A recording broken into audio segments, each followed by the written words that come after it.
Commander Vexnar stood on the bridge of his flagship, the Eternal Conquest, and watched the planet below with 4 cold, calculating eyes. His gray skin reflected the blue light of the holographic displays around him. He had conquered 12 worlds in his career. Each one had fallen the same way. He would destroy their leaders, take their resources, and the population would submit. It was simple logic. Without leaders, without resources, species gave up. They had no reason to fight. But Earth was different. Earth confused him. The invasion had started 3 months ago. The Vorthan fleet had arrived with 500 warships. They had expected the conquest to take 2 weeks at most. Humans had no shields, no faster-than-light travel, and weapons that were primitive by galactic standards. The math was simple. The Vorthan should have won easily. Instead, they were still fighting. Vexnar turned to his second-in-command, a younger Vorthan named Krillax. "Explain to me again," Vexnar said slowly, "why we are still losing soldiers on that planet." Krillax shifted uncomfortably. His scales rippled with embarrassment. "Commander, the humans continue to resist. We have destroyed their major cities. We have killed their leaders. We have taken their capitals, but they will not stop fighting." "That is impossible," Vexnar said. "We killed their president in the first week. We destroyed their governments. They have nothing left to fight for." "They disagree, Commander." Vexnar made a sound of frustration. On the screen before him, he watched footage from ground troops. Human soldiers were attacking a Vorthan base. They were outnumbered. Their weapons were weaker. Many of them would die. They attacked anyway. "This makes no sense," Vexnar said. "When we conquered the Drell, we killed their queen and they surrendered within hours. The Makari gave up when we destroyed their home hive. Every species we have faced understood the logic. Without leaders, there is no reason to fight." "Humans appear to work differently," Krillax said carefully. Vexnar watched a human soldier on the screen. The soldier was carrying a piece of cloth on a pole. It was colored with stripes of red and white, and a corner of blue with small white shapes. The soldier was running toward a Vorthan position. Other humans followed him. "What is that cloth?" Vexnar asked. Krillax checked his data pad. "It is called a flag, Commander. It is a symbol of their nation."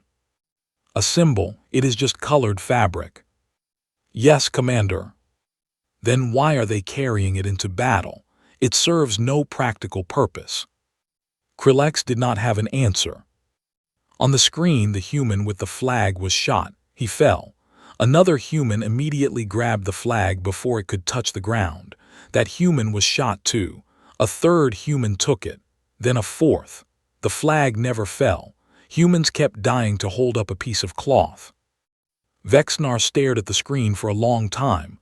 "This is madness," he said quietly. Far below on Earth, in a destroyed city that had once been called Chicago, a woman named Maria Santos was preparing for another night of fighting. She was 32 years old. Before the invasion, she had been a high school history teacher. Now she was a soldier in what remained of the human resistance. The building she was hiding in had no roof. Half the walls were gone. Snow was falling through the gaps, covering the rubble in white. Maria did not feel the cold anymore. She had stopped feeling much of anything except the need to keep fighting. Her squad was small. There were only 8 of them left. 2 months ago there had been 40. The Vorthan had better weapons, better armor, better everything. Fighting them was almost suicide. They fought anyway. "Maria," a voice called softly. It was James, a young man who had been an accountant before the invasion. He was carrying something wrapped in cloth. "I found this in the ruins of the museum." He unwrapped it carefully. Inside was a tattered American flag. It was old, burned at the edges and stained with dirt and blood, but the stars and stripes were still visible. Maria felt tears form in her eyes. She had not cried in weeks. "Where did you find this?" "The National History Museum. Most of it is gone, but this was in the basement, protected." Maria touched the fabric gently. She thought about what this flag represented. Not just a country, an idea. The idea that all people were created equal. The idea that freedom was worth fighting for. The idea that ordinary people could stand against tyranny. "The aliens don't understand," she said softly. "They think we're fighting for our government, for our leaders." "What are we fighting for?" James asked. Maria looked at him. "We're fighting for this, for what this represents, for the idea that humans should be free, that we will never be slaves, that we would rather die standing than live on our knees." James nodded slowly. He understood. That night Maria gave a speech to her small squad. They gathered in the broken building, snow falling around them, their breath visible in the cold air. She held the flag as she spoke. "They think they've won," Maria said. "They killed our president, they destroyed our capitals. They think that without leaders we have nothing to fight for, but they don't understand humans. We don't fight for leaders. We fight for ideas. We fight for freedom. We fight because every person who came before us sacrificed so that we could be free, and we will not let their sacrifice be meaningless." She raised the flag higher. "This is not just cloth. This is the blood of every soldier who ever died defending it. This is the hope of every immigrant who saw it and knew they were finally free. This is the promise we make to our children that they will live in a world where they can be anything they want to be. The Vorthen cannot destroy this. They can kill us, but they cannot kill what we believe in." The squad stood taller. Their eyes burned with determination. "Tomorrow we attack their supply base," Maria said. "Many of us will die, but as long as one of us is still breathing, we will keep fighting. Because that's what humans do. We don't surrender, we don't give up. We die for what we believe in." High above, Commander Vexnar was receiving reports from across the planet. The resistance was growing, not shrinking. For every human they killed, 2 more seemed to take their place. Humans who had never held weapons before were picking up guns. Humans who had everything to lose were throwing their lives away in attacks that had almost no chance of success. The commander did not understand. He had studied every species in the galaxy. All of them operated on logic. All of them sought survival above all else. Humans were different. Humans would die for things that could not be touched or measured. They would die for words written on old documents. They would die for songs and symbols and stories. It made no sense. And for the first time in his long career, Commander Vexnar felt something he had never felt before. He felt afraid. The attack on the Vorthen supply base came just before dawn. Maria led her squad through the ruins of the city, moving quietly through shadows. The snow had stopped, but the ground was covered in white. Their footprints would give them away eventually. They had to move fast. The supply base was a large building that the Vorthen had taken over. Before the invasion, it had been a shopping mall. Now it was filled with alien weapons, food, and equipment. Destroying it would hurt the Vorthen's operations in the entire region. Maria knew they would probably fail. 8 humans against a fortified position with at least 50 Vorthen soldiers. The math was not in their favor, but math had stopped mattering to humans long ago. "Everyone ready?" she whispered. 7 voices answered yes. James was carrying the flag, wrapped around his body under his jacket.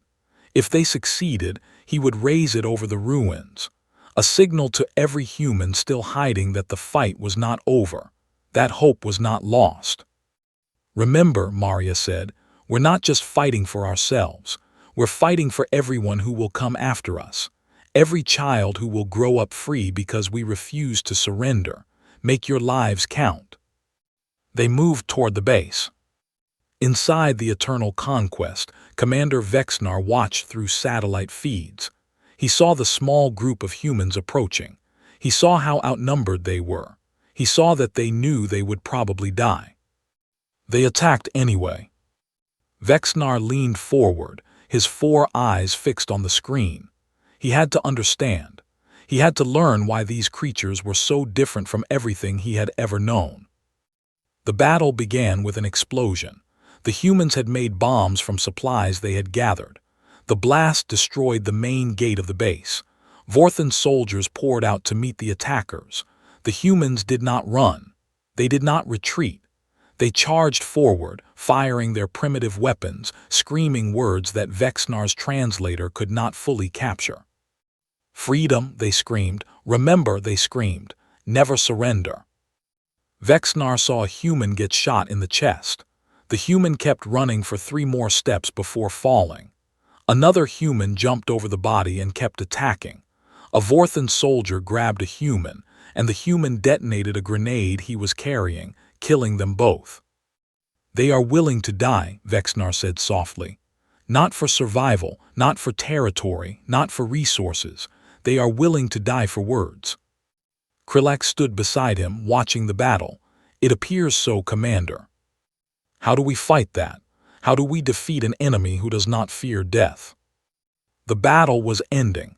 Most of the humans were dead, but they had succeeded. The supply base was in flames. A single human was still standing. It was the one who had been carrying something under his jacket. Vexnar watched as the human climbed to the highest point of the ruined base. He pulled out the cloth and attached it to a broken pole. Despite his wounds, despite the Vorthan soldiers shooting at him, he raised the flag. Then he fell. But the flag remained. It flew in the morning wind, visible for miles. A piece of colored cloth that meant nothing and everything at the same time. Vexnar turned off the screen. He needed to think. In the weeks that followed, similar scenes played out across Earth. Humans attacked Vorthan positions that they had no chance of taking. They defended locations that had no strategic value. They died in numbers that should have ended any resistance. But for every human who fell, the resistance grew stronger. The flags kept flying. The songs kept being sung. The words kept being spoken. Commander Vexnar began to study human history. He read about their wars, their revolutions, their struggles. He learned about places called Thermopylae and Stalingrad and Dunkirk. He learned about people called Washington and Gandhi and Mandela. He learned about documents called the Declaration of Independence and the Magna Carta. And slowly, terribly, he began to understand. Humans were not like other species. They did not fight for survival alone. They had evolved something that Vexnar had never encountered before. They had evolved the ability to believe in things greater than themselves, things that could not be killed with weapons, things that could not be destroyed with fire. Ideas. A human could die and their idea would live on. Kill the human who carries the flag and another human will pick it up. Destroy the document and the words will be remembered. Silence the song and it will be sung in secret. Vexnar realized that he had made a terrible mistake. He had thought that destroying human leaders would end human resistance. But humans did not need leaders. They carried their leadership inside themselves. Every human was capable of becoming a leader. Every human could inspire others. Every human could believe. The Vorthan had never faced anything like this. In his private quarters, Vexnar pulled up the casualty reports. The Vorthan had lost 40,000 soldiers in 3 months, an entire invasion force, crippled by creatures who should have surrendered in the first week. He thought about the human with the flag, the one who had climbed to the highest point, knowing he would be shot just to raise a piece of cloth. That human had known he would die. He had done it anyway, because the symbol was more important than his life. Vexnar had lived for 200 years. He had conquered 12 worlds. He had never understood sacrifice until now. And he began to wonder if this war was won. The Vorthan could not win. 6 months into the invasion, the resistance had a name. They called themselves the Phoenix, after a creature from human mythology that could not die. When it was burned, it rose again from its own ashes. Maria Santos was dead. She had fallen in the attack on the supply base, but her words lived on. Her final speech had been recorded by one of her squad members who survived. It spread across the resistance, copied and shared until every fighter knew it by heart. We don't fight for leaders, we fight for ideas, we fight for freedom. The words became a motto, a prayer, a battle cry. In the ruins of London, a man named Thomas Bell led an attack on a Vorthan command center. He was a former cab driver who had never touched a gun before the invasion. Now he led 300 fighters. Before the attack, he played a recording of Maria's speech. His fighters listened in silence. Then they attacked. The command center was heavily defended. The Vorthan had shields and artillery and soldiers in powered armor. Thomas's fighters had rifles and homemade explosives and courage. The battle lasted 6 hours. When it was over, the command center was destroyed. Thomas Bell was dead. So were 200 of his fighters. But the Union Jack flew over the ruins, and the remaining fighters sang "God Save the King" as they retreated into the city. In Tokyo, a woman named Yuki Tanaka organized a network of spies and saboteurs. She was 70 years old, a grandmother who had lived through peace and prosperity. Now she spent her nights planting bombs and gathering information. "We do not surrender," she told her followers. "Our ancestors did not surrender. Our children will not surrender. This is what it means to be Japanese. This is what it means to be human." She was captured by the Vorthan 2 weeks later. They tortured her for information. She told them nothing. When they finally killed her, she was smiling. Her last words were, "You cannot kill what we believe." In Moscow, in Cairo, in Sydney, in Sao Paulo, the same stories repeated. Humans died in numbers that should have been impossible to sustain. But the resistance did not weaken. It grew. And the flags kept flying. Commander Vexnar called a council of his senior officers. They gathered in the war room of the Eternal Conquest, surrounded by holographic displays showing the state of the invasion. Red dots marked areas of human resistance. There were too many to count. "We are losing," Vexnar said simply. His officers shifted uncomfortably. No Vorthan commander had ever admitted such a thing. "We have superior weapons," Vexnar continued. "We have superior technology, we have superior numbers, and we are losing. Does anyone understand why?" A young officer named Trexville spoke up. "The humans are illogical, Commander. They do not respond to normal strategic pressure." "Correct," Vexnar said. "They are not illogical. They operate on a different logic, a logic we do not understand." He pulled up footage on the main screen. It showed humans from different parts of the world.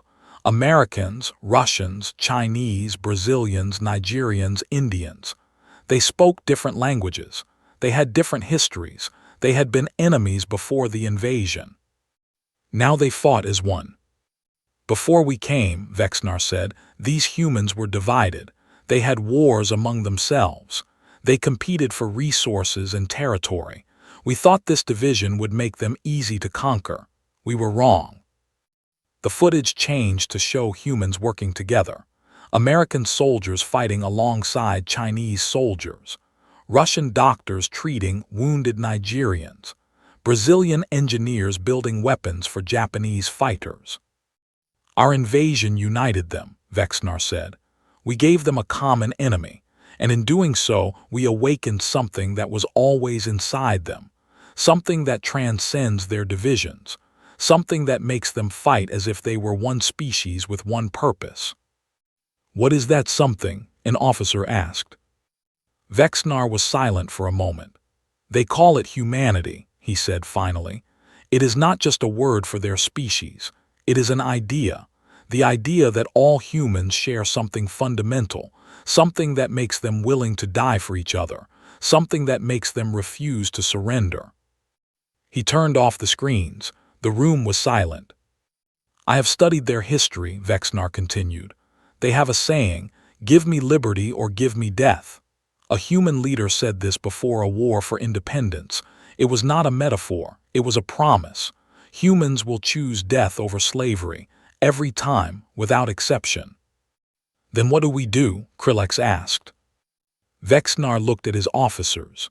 For the first time in his long career, he did not have an answer. "We have 3 options," he said. First, we can kill every human, all 8 billion of them, exterminate the species entirely. The officers were silent. Such a thing had never been done. The resources required would be enormous, and there was no guarantee of success. Humans were hiding everywhere, in caves, in forests, in ruined cities. Finding and killing all of them could take centuries. Second, Vexnar said, we can continue as we are, keep fighting, keep losing soldiers, hope that eventually the humans will tire.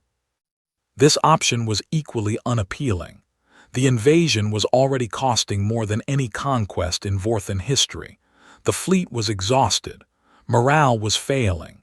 Soldiers who had expected an easy victory were dying in a war with no end in sight. Third, Vexnar said, and his voice was heavy, we can withdraw. The word hung in the air. No Vorthan fleet had ever withdrawn from a conquest. It was unthinkable. It was shameful. It was admission of failure. But it was the truth. On Earth, the resistance leaders were meeting in secret. They gathered in an underground bunker that had survived the bombing. Representatives from every continent were present, connected by radio and messengers when technology failed. A woman named Colonel Sarah Chen led the meeting. She was American, a former Air Force officer who had become one of the senior leaders of the global resistance. On the wall behind her hung flags from every nation represented. We're winning, she said. Not in the traditional sense. We can't match them in straight battles, but we're breaking their will to fight. Intelligence reports suggest the Vorthan are considering withdrawal. The room buzzed with conversation. Withdrawal, the word they had barely dared to hope for.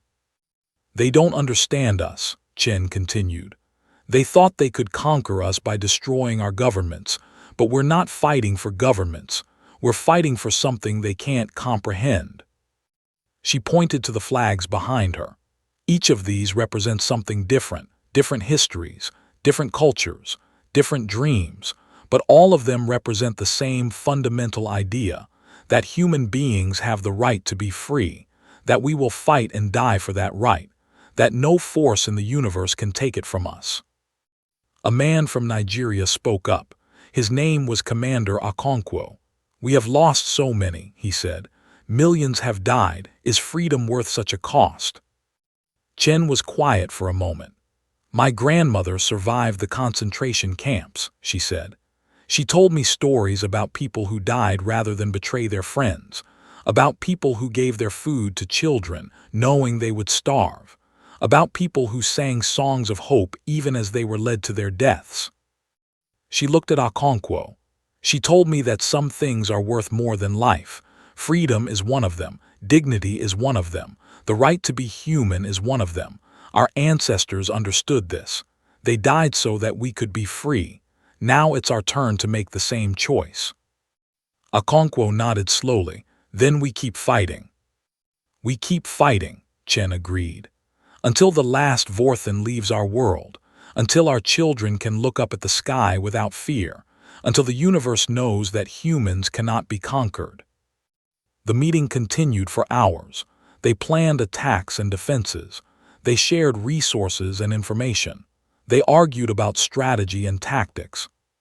But beneath all the practical discussion was something else, something that could not be put into words, a shared understanding, a shared purpose, a shared belief that they were fighting for something that mattered more than their individual lives. When the meeting ended, they did not shake hands or salute. They looked at each other in silence. Each person knew that they might never meet again. Many of them would die in the coming weeks. But they were not afraid. They were human. And humans do not surrender. Commander Vexnar made his decision. He would recommend withdrawal to the High Council of the Vorthan Empire. It was the hardest decision of his life. It would end his career. It might end his life. The Vorthan did not tolerate failure. But he had no choice. The invasion was failing, and continuing it would only cause more death on both sides. Before he sent the recommendation, he did something unusual. He requested a meeting with a human prisoner. He needed to understand them better. He needed to hear their logic in their own words. The human they brought to him was a man named David Park. He was Korean American, 40 years old, a former professor of philosophy. He had been captured during a raid on a Vorthan patrol. He was wounded, thin, and exhausted, but his eyes were clear and steady. Vexnar dismissed his guards. He and David sat alone in a room on the Eternal Conquest, looking at each other across a metal table. "I want to understand," Vexnar said. His translator turned the words into English. "I have conquered 12 worlds. I have never seen anything like your species." David laughed softly. "Are you asking why we won't surrender?" "Yes, it is illogical. You cannot win. We have more ships, more weapons, more soldiers. Fighting us is suicide." David leaned back in his chair. Despite his chains, despite his wounds, he seemed almost relaxed. "Let me tell you a story," he said. Vexnar nodded. 2,500 years ago, David said, a small country called Greece was invaded by the Persian Empire. Persia had the largest army in the world. Greece was divided into small city-states that often fought each other. Logic said Greece would fall. What happened? The Greeks united. At a place called Thermopylae, 300 soldiers from a city called Sparta held a mountain pass against an army of hundreds of thousands. They knew they would die. They fought anyway. They held the pass for 3 days. Every last one of them died, but their sacrifice gave the rest of Greece time to organize. Eventually, Greece won the war. Vexnar was silent, listening. "Those 300 soldiers became immortal," David continued. "Not because they survived, because they didn't. They became a symbol of courage, a symbol of sacrifice, a symbol of the idea that some things are worth dying for." "A symbol," Vexnar repeated. "You don't understand symbols, do you?" David asked. "Your species thinks in terms of logic, resources, power. You see a flag and you see cloth. You see a song and you hear sounds. You see a story and you see words. What else is there?" David smiled. "Everything. When I see my flag, I see every person who died defending it. I see my grandfather who fought in Korea. I see my grandmother who immigrated from Vietnam. I see every dream they had for their children. I see the promise of a country where anyone can become anything." He leaned forward. "You can burn the flag, you can silence the song, you can ban the story, but you can't destroy what they represent because they exist here." He touched his chest. "In our hearts, in our minds, in our souls, you would have to kill every human to destroy what we believe. And even then our beliefs would live on. Someone somewhere would remember. Someone would tell the story. Someone would pick up the flag."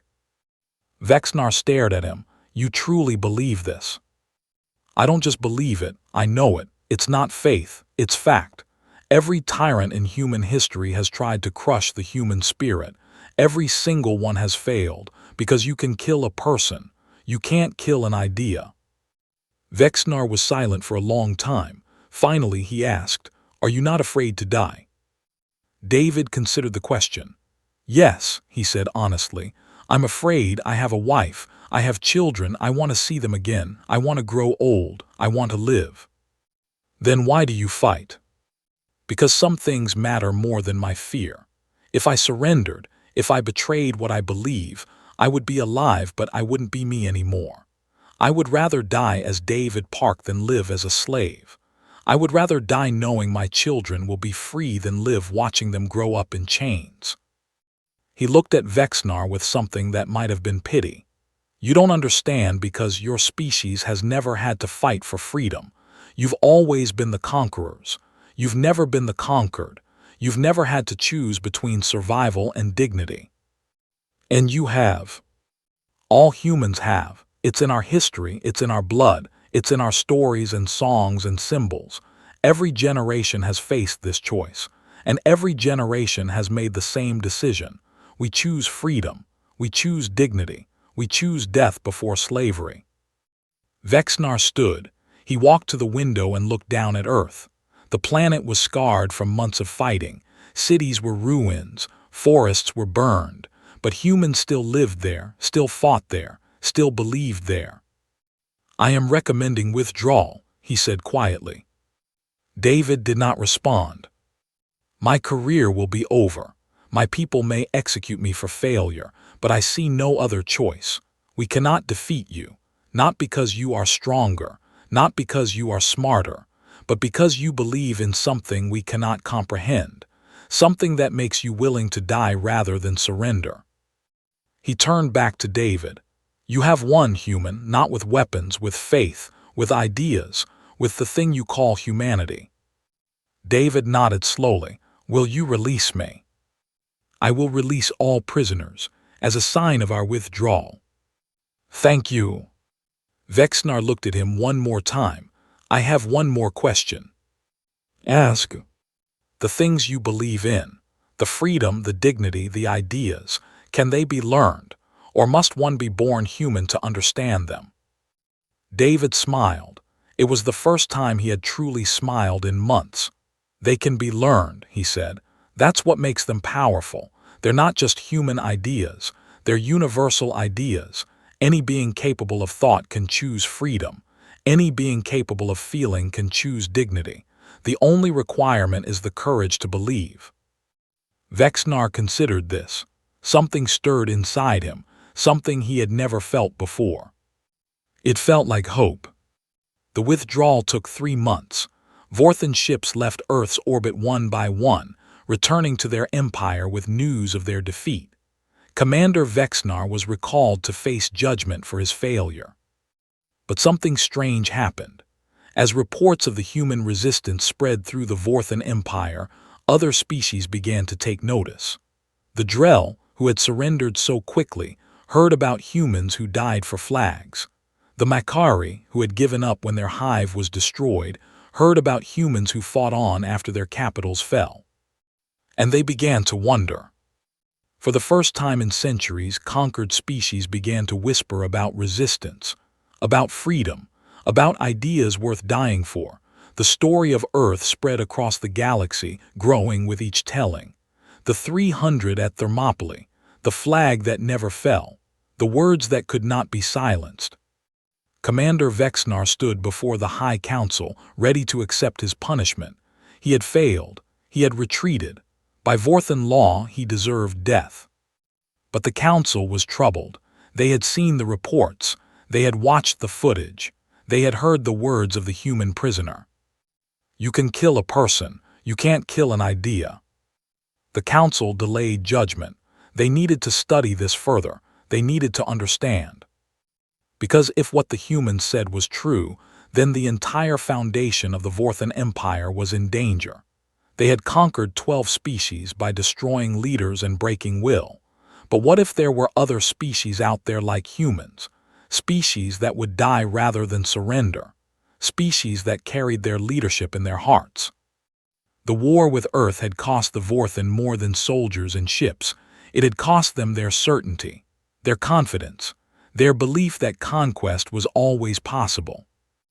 On Earth, the celebrations were brief. There was too much work to do. Cities needed to be rebuilt. The dead needed to be mourned. The wounded needed to be healed. Colonel Sarah Chen stood in the ruins of Chicago, on the exact spot where Maria Santos had given her final speech. A memorial was being built there.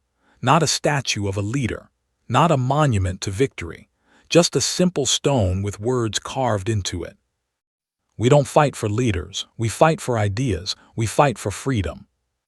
Around the memorial, flags from every nation flew, not as separate countries but as one humanity. The invasion had changed something fundamental in the human species. The old divisions still existed, but they mattered less now. Humans had learned what they could accomplish when they stood together. David Park was there too. He had been released as Vexnar promised. He had returned to his family, held his children, kissed his wife. He had wept with joy and grief and exhaustion. But he had also done something else. He had written down everything Vexnar had said, every question, every response, every moment of confusion on the alien commander's face. He turned it into a book. He called it The Conversation. It became the most read document in human history, not because it was beautifully written or brilliantly argued, but because it showed humans something important about themselves. It showed them that their capacity for belief was unique, that their willingness to die for ideas was rare in the galaxy, that the things they often took for granted, the flags and songs and stories, were actually their greatest weapons. Years passed, Earth rebuilt. Humanity reached for the stars with new determination. They knew now that they were not alone in the universe. They knew that there were species out there who would try to conquer them again. But they also knew something else. They knew that they could not be conquered, not because they were stronger or smarter or more advanced, but because they believed. The first human starship was launched 50 years after the invasion. It was called the Phoenix, after the resistance that had saved humanity. On its hull was painted the image of a flag, representing all nations of Earth. Inside, its crew carried something more valuable than any weapon. They carried stories. Stories of Maria Santos, who died raising a flag. Stories of Thomas Bell, who attacked an impossible position and won. Stories of Yuki Tanaka, who smiled as she died. Stories of every human who had chosen death over surrender. They carried these stories to the stars, and wherever they went they shared them, not as propaganda, not as threats, but as gifts, as invitations, as proof that any species, no matter how weak or primitive, could choose freedom. And slowly, the galaxy began to change.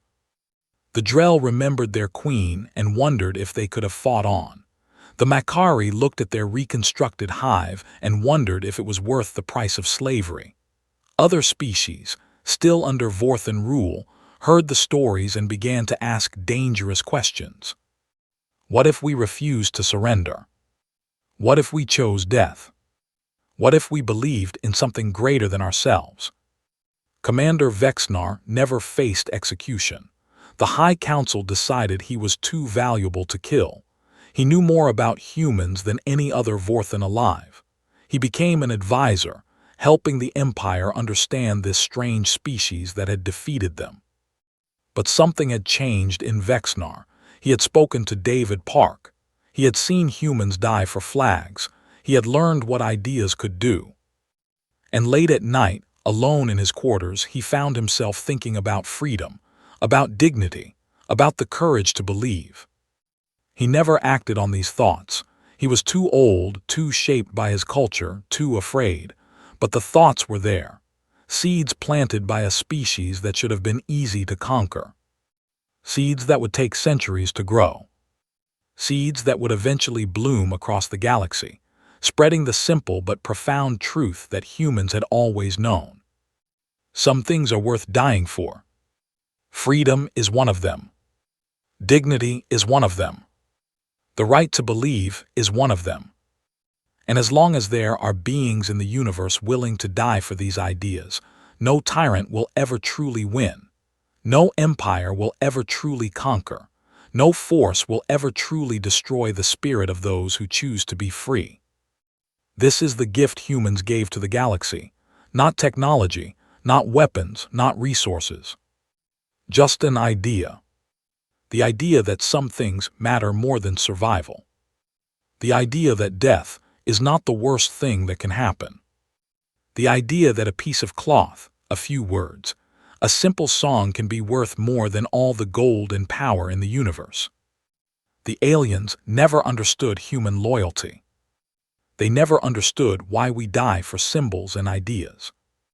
But they learned to fear it. And in the end, they learned to respect it. And some of them eventually learned to share it. And that made all the difference. 100 years after the invasion, a human ship made first contact with a new species. They were called the Velani, small beings with feathered bodies and enormous eyes.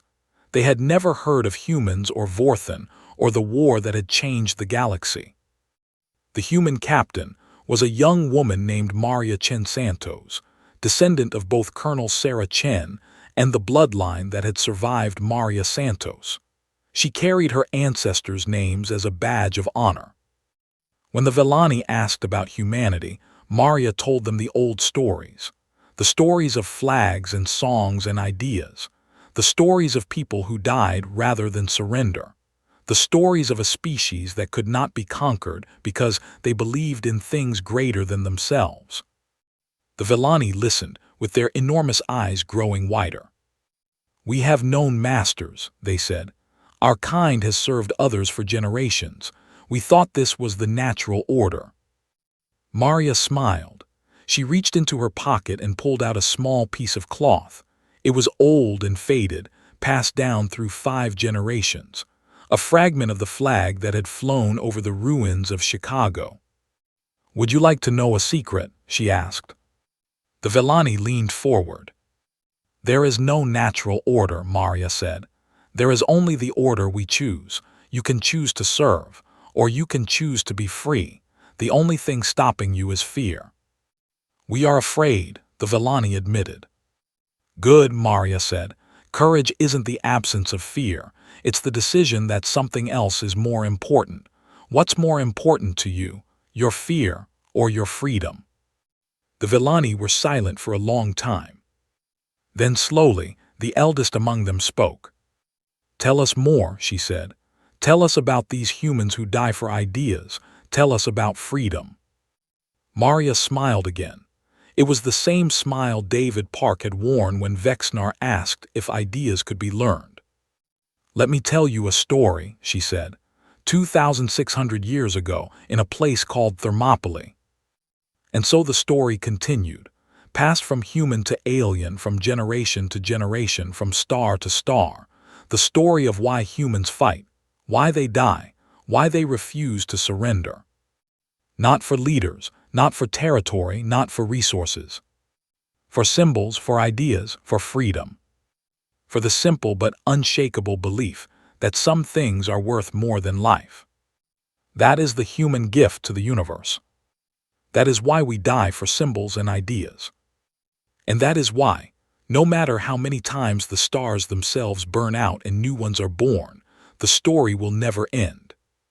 Because ideas are immortal. And so is the human spirit that carries them.